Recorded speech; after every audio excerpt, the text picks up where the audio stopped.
I just want to alert you of the fact that you're on camera, so we're recording this event. So if you say something, it will be filmed. I just want you to be aware of that, given the situation in Malaysia, right? So maybe we'll have a couple of questions.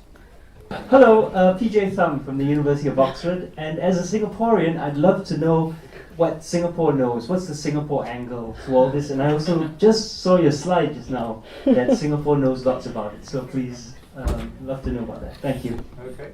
Thank you, PJ. Nice to see you again.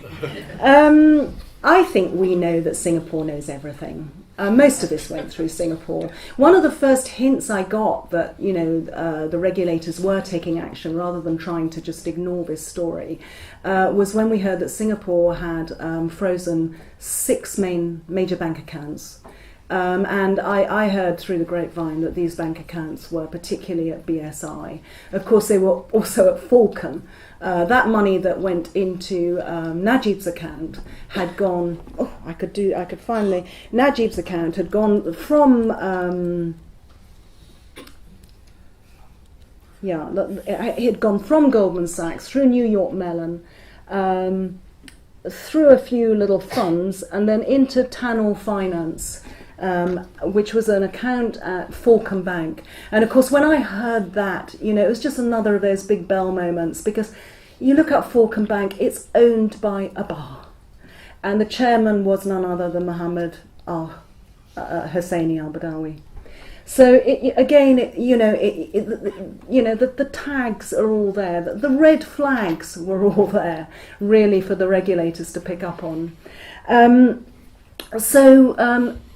The other big source of income was this company Blackstone, which you see again there, Blackstone Real Estate Partners. Now that's Standard Chartered Bank, again based in Singapore. And of course, the other central bank in all this was BSI.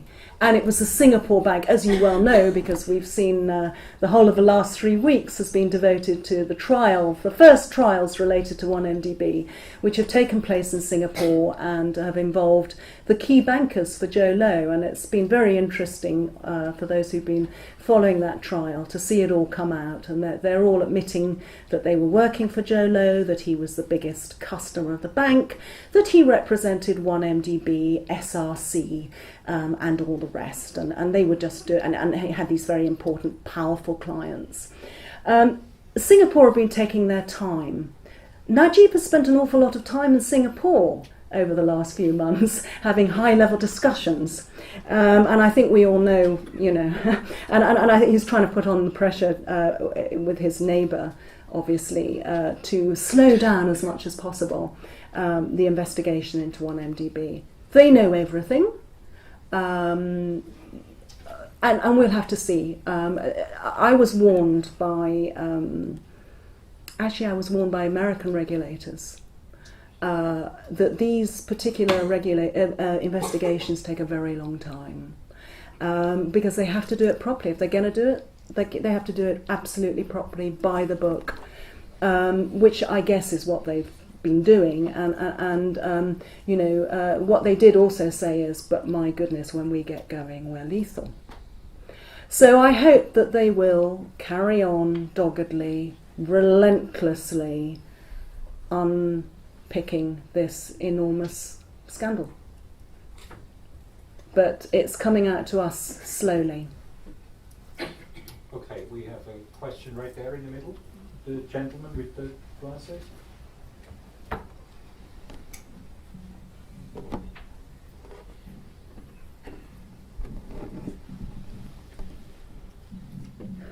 Thank you.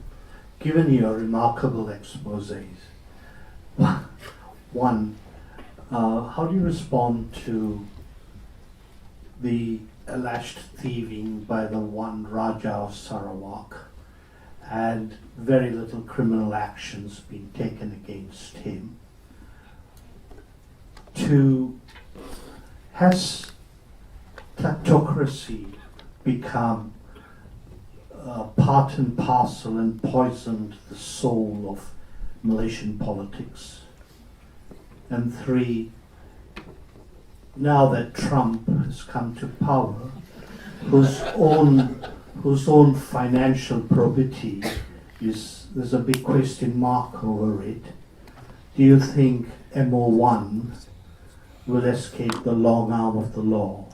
Thank you. I think these multiple questions are made for people with better brains than me.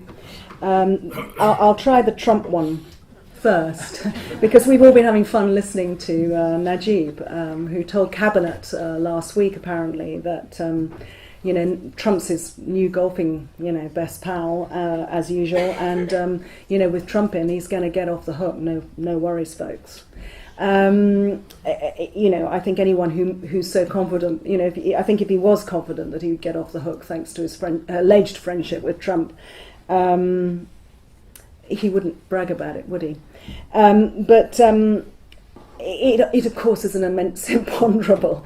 In fact, I have a view that the likes of Trump and these very, unexpected election results are in very large part owing to a sense amongst people globally that the thieves have taken over in the kitchen, and actually, it's a rebellion against that sense of kleptocracy thriving and not being reined in, and spreading corrupt practices throughout our banking systems that have caused these shock upsets because people felt that mass diversions of money were not being dealt with.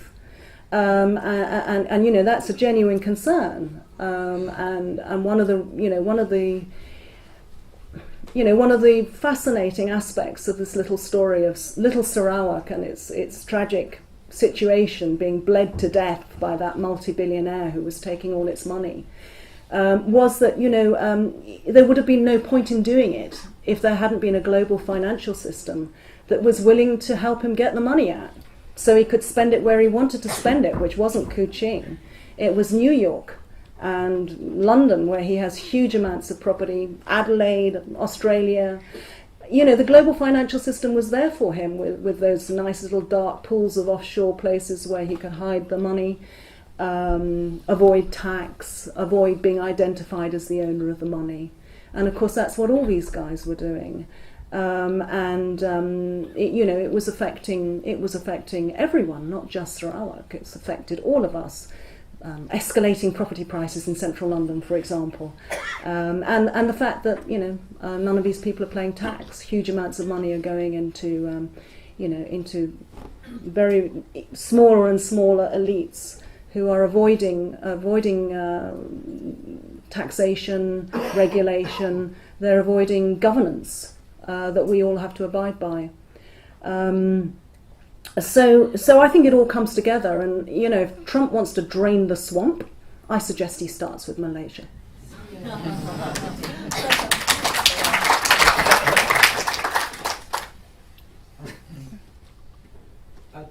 There were two more questions. Do you want? Oh yes. Well, I mentioned Thai-ban kleptocracy. Okay. Please. Hi, I have two questions as well. The first one is that whether you think that the continued focus and with this one MDB investigation will galvanize Malaysian citizens in general to focus on the politics of good governance as opposed to in the past, racial divides and so on. And how that would affect the future of Malaysia post 1MDB. Secondly, just a very pragmatic question. What happens to money that gets frozen by governments abroad, seeing that these are money that Malaysian taxpayers have contributed towards all their working lives? Thank you.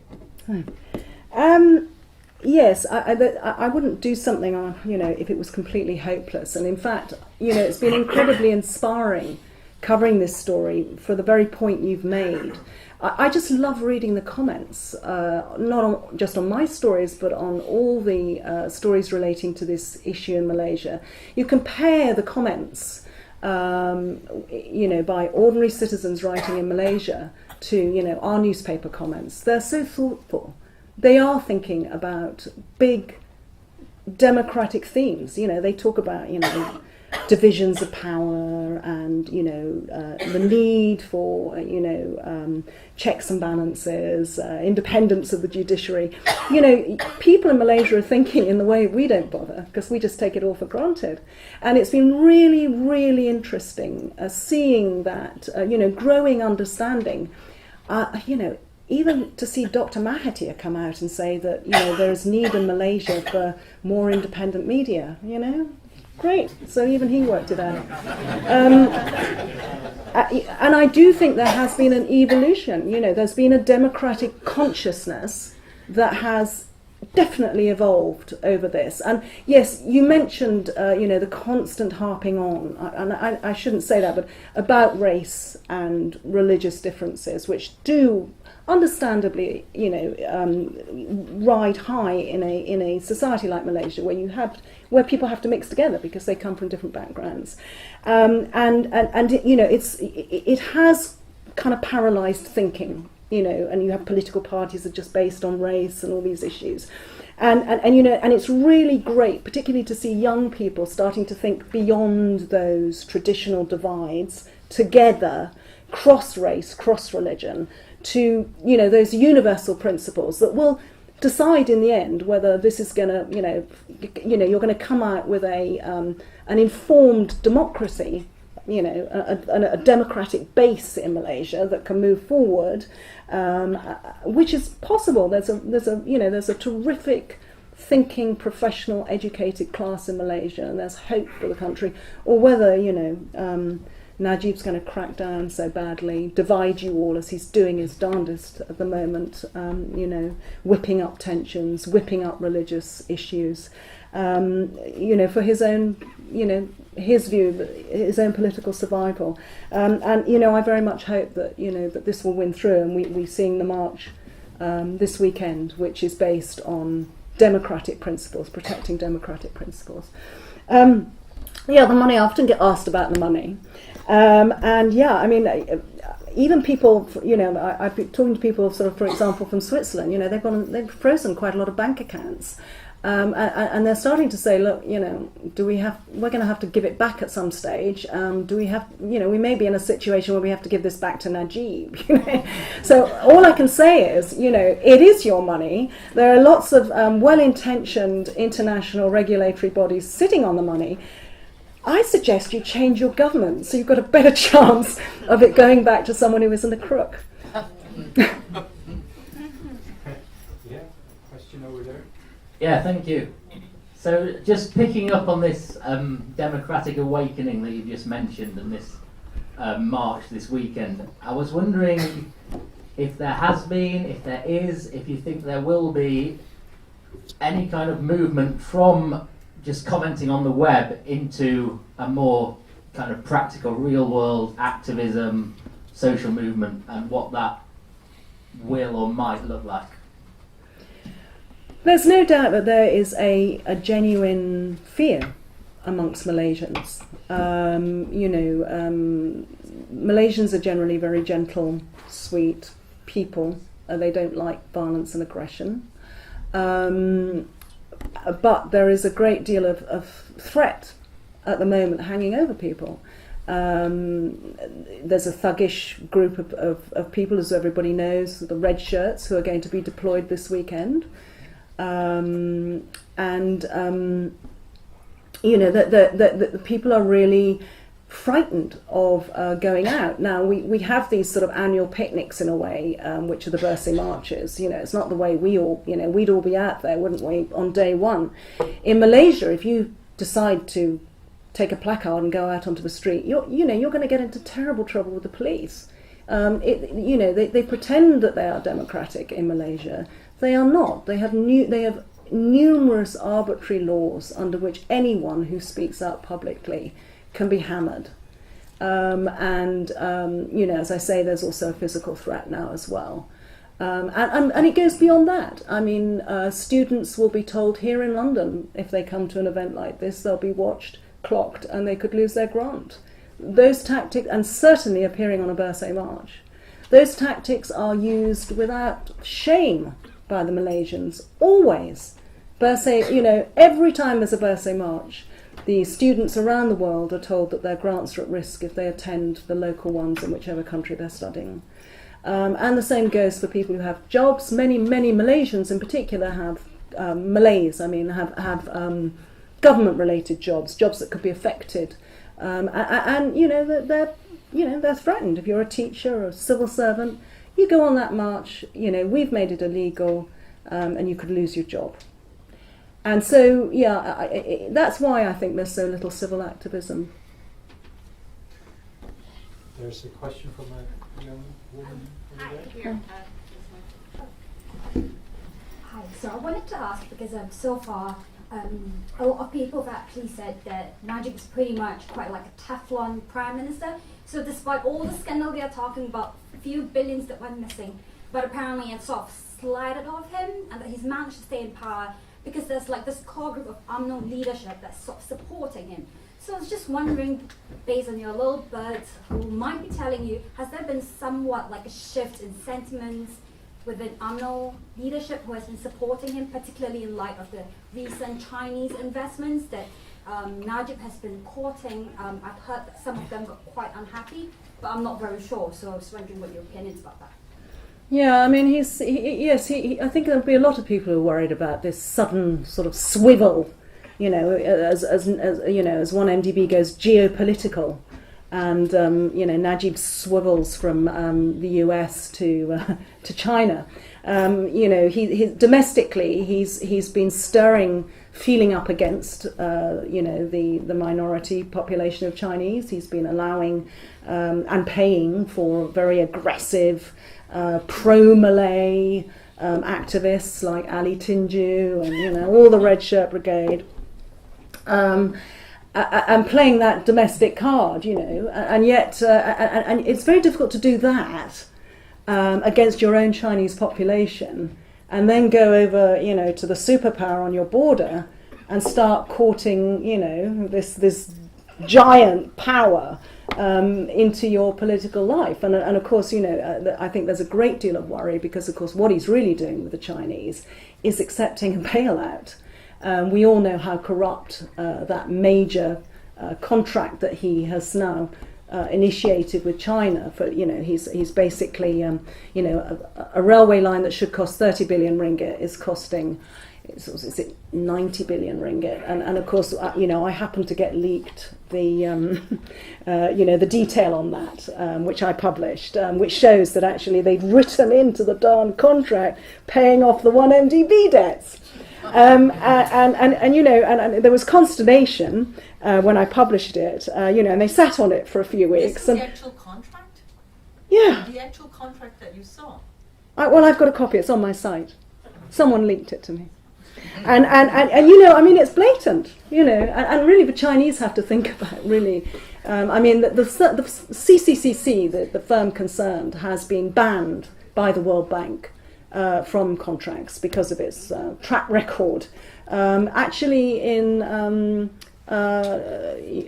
bribing for tenders.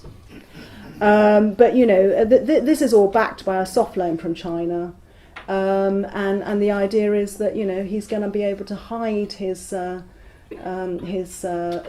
from 1MDB in this railway line. And Tony Poir, who's been an absolute champion, as you all know, on this whole issue, has been having enormous fun the last couple of days. Sort of comparing the cost per kilometre of this East Coast rail line, which is just a fraction less per kilometre than the subalp tunnel that's being drilled in Switzerland. It's the most expensive railway in the world, obviously commissioned without tendering as usual, so there are so many question marks over that Chinese debate, and of course he's riding too many horses, so I think he is going to, the Americans are not going to be delighted, so he's trying to sort of re-court Trump. He's trying to get in with the Chinese, and of course, there's this very worrying initiative with the extremist Muslim agenda, which is upsetting many people within his own party who don't want to see hudud law and beatings and amputations introduced to Malaysia. So he's worrying his own people in many ways, yes, he does have them under his thumb. And the Teflon point, I don't know if it's Teflon. I think everybody knows he's dirty.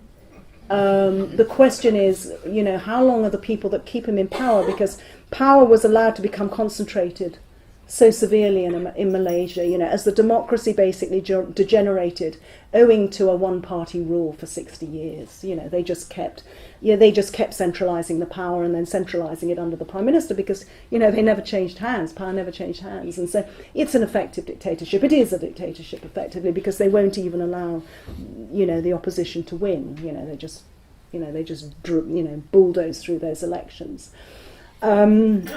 So the people around him are extremely worried. They're hanging around, he's handing them money every month.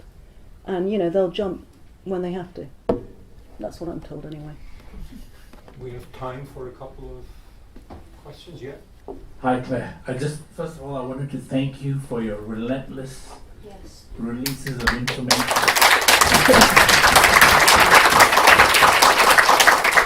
I'm a former Malaysian. I live in Canada right now, and so I want to thank you for this quest for truth. And I just wanted to know if you are aware of some of the other whistleblowers, because 1MBD is only the tip of the iceberg. There's been Felder Global Ventures, 40 billion from the EPF, Lembaga Tabung Haji. I think my estimate is almost 200 billion that Najib has stolen from the Malaysians. Yes, I am aware. Was that the end of the question? Yes. Yeah. Yes. No. And thank you for bringing that up. I mean, 1MDB is such a huge topic of its own, and I didn't get to the end of what I was hoping to say on that. So, but absolutely, you are entirely right, and I think this is what people on the inside, people in the know, and why people like the formidable Dr. Mahathir have been coming out so strongly, because this looting is certainly not confined to 1MDB. And the Lembaga, what's the full name of the... Yeah. Oh, Tabung Haji I have covered. The other fund, as you say, there has been absolute full-scale looting. I have covered where I can. When you're trying to do an investigation or a story, sometimes when there's a massive problem, actually, you just need to get a handle on what you can absolutely 100% slam dunk prove and throw that at them. We all know it's worse than that. We do, but you have to get a lever on what is absolutely concrete, and 1MDB has become that. You had a question. Yeah. My first question is, any crime needs a motive. Who needs these billions of dollars? Right, I'm going to admit, I feel slightly sorry for Najib, because he was due. Well, I don't really, because of the things he's done, but he was due to lose 2013. After 60 years of continuous rule by BN, it was almost, if the democratic process had been allowed to take the slightest normal course, of course, at some stage BN was going to have to lose an election. Well, Najib didn't want to be the one, his dad had been Prime Minister, his uncle had been Prime Minister. He'd been, he'd really been lobbying for that job for a very long time. And he'd learnt at the knee of, the world's most corrupt party, UMNO, so he knew all the dirty tricks. He was darned if he was going to get into power and then have to, lose an election in a couple of years after that. So his absolute first priority when he got into power, the 1MDB scam was about funding, the 2013 election. And he needed a massive money to win it, he reckoned, because come to the worst, he could just throw money at this election. So that was the motive. Of course, he's got a very greedy wife who took a lot of it for Hermes handbags and anti-aging treatments, and she'll have to, you could sue the doctor, couldn't you? She, and they've thrown that money around personally. But it was about winning the election. Something very interesting, actually. I mean, he took in that extra 700 million into his bank account. He went up to over $1 billion just before the election. So he was just taking in another 700 million that March before he called the election. He feared he might lose. They gerrymandered and they threw money at it, but he was worried he would lose, even so. And so he needed the real money in case he needed to buy over opposition MPs after the election. He was relieved he didn't have to do that, and he shipped 620 million back out and closed down the account after the election to Singapore, where it went to that Tanor account again. Singaporeans, I think, have frozen some of that. Okay, maybe one last question. All right, there's plenty more. Maybe, right behind you. Hi Claire. As a young Malaysian working and living in the UK, hearing scandals like this is incredibly disheartening, and it can, push away any idea of wanting to go home and make a difference and a positive change. So my question is, what would be your word of advice to the Malaysian youth who are left feeling powerless and incredibly disenfranchised? Well, I think one of the worst things that's happened to Malaysia has been this brain drain of disenchanted young people. The cleverest go, and that leaves behind the most vulnerable. I would say if you wanted to do something for your country, your duty is to go back. I think it's also quite telling that Najib has started to dramatically slash funding for foreign students, particularly to places like the UK, because they're the pesky ones that come back with all these sort of kind of senses of self-entitlement, big gobs and democratic attitudes. He's sending them all off to get a religious education in Egypt and Saudi Arabia at the moment, which is affecting the way things used to be done in Malaysia. So please go back. I can't. I work in the environment sector, and that's not the shits. Maybe we ended on that note. Just to inform you, we have these events once a week. We talk about Indonesia next week, political corruption in Indonesia. So you're all invited to attend, and please join me one more time to thank Claire for